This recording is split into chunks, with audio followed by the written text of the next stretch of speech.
3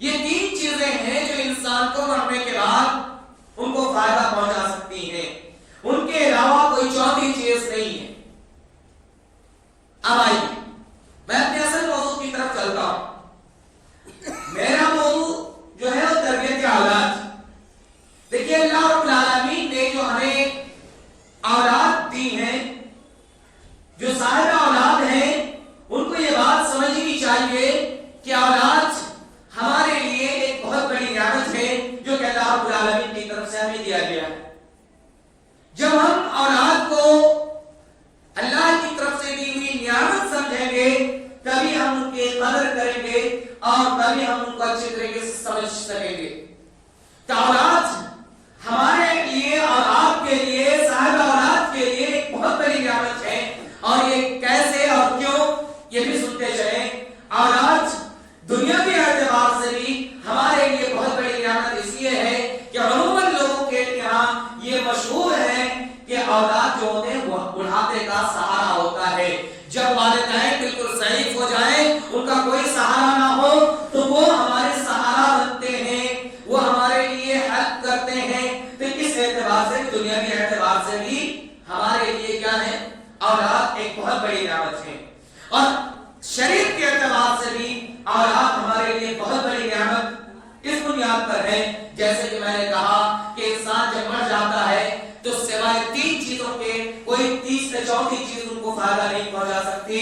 ان میں سے ایک نیک اولاد بھی ہے.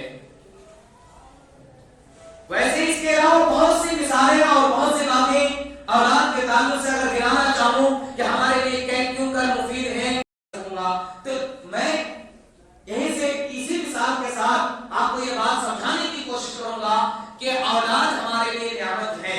لیکن یہ بات یہ بھی یاد رکھیں، جہاں اولاد ہمارے لیے نعمت ہے وہی اولاد اور ہمارے لیے دشمن بھی ہے. جیسے کہ اللہ رب العالمین نے ایک دوسری جگہ ارشاد فرمایا ہے کہ انما اموالکم واولادکم فتنہ، اور ایک دوسری جگہ اللہ رب العالمین نے یہ بھی بیان کیا ہے کہ بے شک تمہاری بیویاں، تمہاری عورتیں اور تمہاری اولاد تمہارے دشمن ہیں. فاحذروا، تم اس سے ڈرے رہو، اس سے بچے رہو. اولاد کو جہاں اللہ رب العالمین نے ہمارے لیے نعمت قرار دیا، وہی اولاد کو اللہ رب العالمین نے ہمارے لیے دشمن بھی قرار دیا. اب یہ دشمن کیسے ہیں، فتنہ کیسے ہیں، اس کی وضاحت کرنے سے پہلے میں بخاری شریف کی ایک روایت آپ کے سامنے رکھنا چاہوں گا.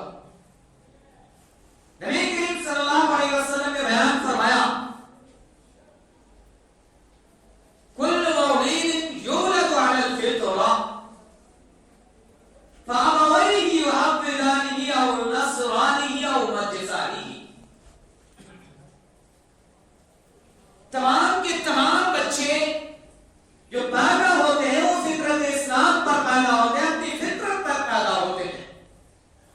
اس حدیث کے اندر اللہ کے رسول جناب محمد عربی صلی اللہ علیہ وسلم نے بیان فرمایا کل مولود علی الفطرہ، کہ ہر اولاد، ہر بچے فطرت پر پیدا ہوتے ہیں. اس کے بعد اللہ کے رسول جناب محمد عربی صلی اللہ علیہ وسلم نے فرمایا کہ ان کے والدین یا ان کے رشتہ دار، ان کی پرورش کرنے والے یا تو ان کو مجوسی بنا دیتے ہیں، یا تو ان کو یہودی بنا دیتے ہیں، یا تو ان کو نصرانی بنا دیتے ہیں. یہاں پہ غور کرنے کی بات یہ ہے کہ یہودی بنانے کا تذکرہ اللہ کے رسول صلی اللہ علیہ وسلم نے فرمایا، مجوسی بنانے کا تذکرہ کیا کہ ان کے والدین ان کو مجوسی بنا دیتے ہیں، ان کے والدین ان کو یہودی بنا دیتے ہیں، ان کے والدین ان کو نصرانی بنا دیتے ہیں، لیکن اسلام کا تذکرہ نہیں کیا. تو گویا کہ معلوم یہ چلا کہ اسلام پر ہی اولاد کی پیدائش ہوتی ہے. اگر ہم ان کو اپنی اصلی حالت پر چھوڑ دیں، اولاد کی تربیت کرتے ہوئے ہم ان کو اپنی بناوٹی تھوپنے کی کوشش نہ کریں، اپنی ماحولیات کے اثر کو اس پر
اولاد کی تربیت سب سے اہم اور اصل بنیادی چیز ہے.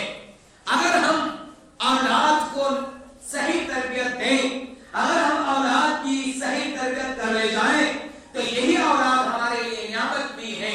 اگر ہم نے اولاد کی صحیح تربیت نہیں کی، اگر ہم نے اولاد کی صحیح طور طریقے ان کو نہیں بتلائے، ہم نے ان کو یہ نہیں سکھلایا کہ شریعت اسلامیہ کیا چیز ہے، دین کیا چیز ہے، دین میں ماننے کے بعد ہمیں کیا عمل کرنا چاہیے، اگر ہم نے ان کے دین کی تعلیم نہیں دی، ان کو ہم نے اپنے سسٹم پر اتار دیا، یا بعض لوگ یہ بھی سوچتے ہیں کہ اولاد کو اپنی حالت پر چھوڑ دیں، وہ جہاں چاہیں چلے جائیں، یہ بھی طریقہ غلط ہے.